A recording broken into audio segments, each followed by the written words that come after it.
हा एवढ्या घशानं ओरडतो, धान मी केला मी केला मी केला.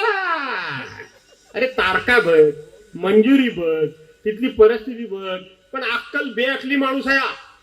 दुसऱ्यावर टीका करताना सभ्यता बाळगली पाहिजे.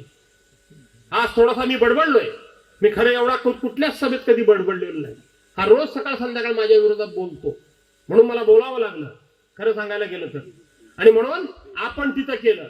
हे करत असताना इथं देवेंद्र मोरे बसले, त्यांनी मला सांगितलं की आमच्या ह्या कोरेगावच्या खोंडामध्ये भास्करराव धरण बांधलं तर या सगळ्या भागाचा पाण्याचा प्रश्न सुटेल. त्यांनी सांगितल्याबरोबर लगेच अधिकारी बोलवून आणले, संपूर्ण सर्वे केला आणि माझ्या लक्षात आलं की इथे पाणी जिवंत आहे, इथं धरण बांधलं तर या भागातला पाण्याचा कायमचा प्रश्न सुटेल. आपण कामाला लागलो, आपण कामाला लागलो. तुम्ही काय सांगताय? एक एक गोष्ट केली ती टिकाऊ स्वरूपाची केली, चांगल्या प्रकारची केली, आणि म्हणून तुम्ही माझ्या विकासाची तुलना करू शकत नाही. तुम्हाला फक्त भ्रष्टाचार कसा करायचा आणि टक्केवारी कॉन्ट्रॅक्टरकडनं कशी घ्यायची,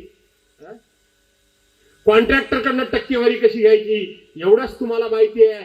मी कोणाचा हात च्या प्यायला नसल्यामुळं मी कोणाच्या बापाला घाबरत नाही.